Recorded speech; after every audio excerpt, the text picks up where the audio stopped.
market share at expense of Telstra and Optus Kantar. Competition between Australia's three major mobile carriers is intensifying, according to market research company Kantar, and while Telstra still leads the mobile market by a significant amount, it made losses across its prepaid and postpaid mobile market share. Kantar's most recent statistics for the quarter ending September 30 showed Telstra losing 1.8 percentage points in prepaid since June 2017, 1.4 percentage points in postpaid, and 1.6 points in total mobile market share. Telstra's totals by the end of the quarter held 37.9% of the total mobile market, 34.8% of the prepaid market, and 39.6% of the postpaid market.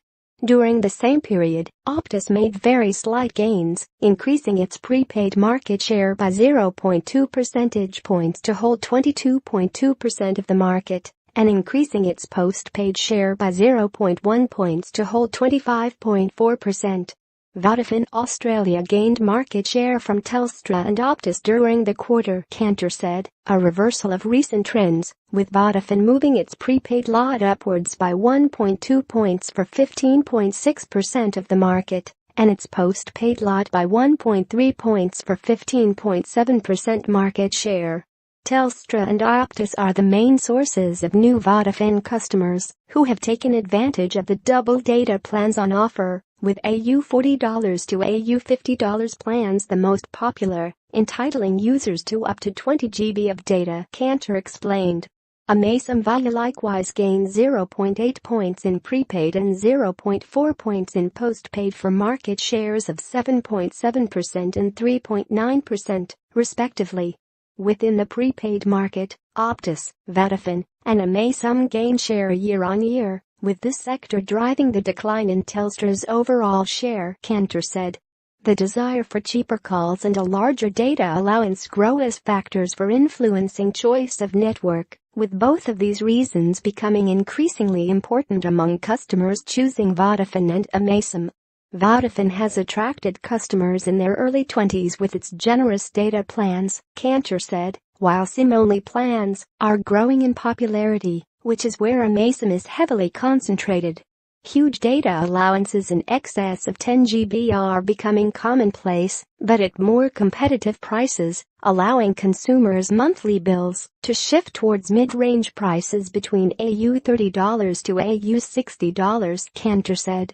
Virgin Mobile, Aldi Mobile, TPG Iinet, Boost Mobile, all saw losses in their market share, Canada reported. Virgin lost 0.4 percentage points in total mobile market share down to 4%. Aldi lost 0.3 percentage points in total market share down to 2.7%. TPG Iinet lost 0.2 percentage points down to 2.2%. And Boost maintained its total market share, but lost 0.2 points in prepaid. The category containing all other mobile virtual network operators, MVNOs, was the only other to make gains, holding 7.5% of the total mobile market, 8.4% of prepaid, and 7% of postpaid by September 30. According to the Australian Telecommunications Industry Ombudsman, TO, annual report for 2016-17, published last month, complaints about Telstra rose by 43.5% during the year, with a total of 76,650 complaints, 13,536, of which were about services being delivered over the National Broadband Network, NBN.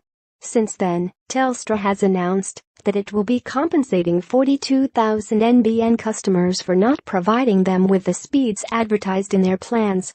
Complaints about Optus rose by 31.2% to 28,766, 3,938, of which were about NBN services. Complaints about Vodafone rose by 37.5% to a total of 10,684, with the telco yet to launch NBN services. Complaints about Iinet rose by 79% to 10,170, with 2,197 about NBN services. And complaints about TPG rose by 44.9% to 6,995, 1,916 of which were about NBN services. Complaints also rose across smaller providers in MVNOs. Total complaints rose by 1.1% to 3,309, 726 of which were about the NBN. Southern Phone Company complaints rose by 266.7% to 2,068 in total, 865 of which were about the NBN. Primus complaints rose by 32.1% to 1,917, 300 of which were about the NBN. And complaints about M2 Commander rose by 25.3% to 1,704, 259 of which were about the NBN. Virgin was the only telco to see a fall in complaints, with an 11.6% decrease to a total of 1,354 complaints during the year. According to the TO and Communications Alliance Complaints in Context report for the July-September period also published last month, however, Telstra and Vodafone reduced their complaints over the most recent quarter. As of the end of September, Telstra had a complaints ratio of 8.7 complaints per 10,000 services in operation, CO, down from 10 in the previous quarter, while Vodafone's complaints dropped from 4.5 per 10,000 CO to 4.3 this quarter. Optus, Amaysim, and Pivotal complaints all rose during the quarter, however, from 10.1 to 10.3, 12,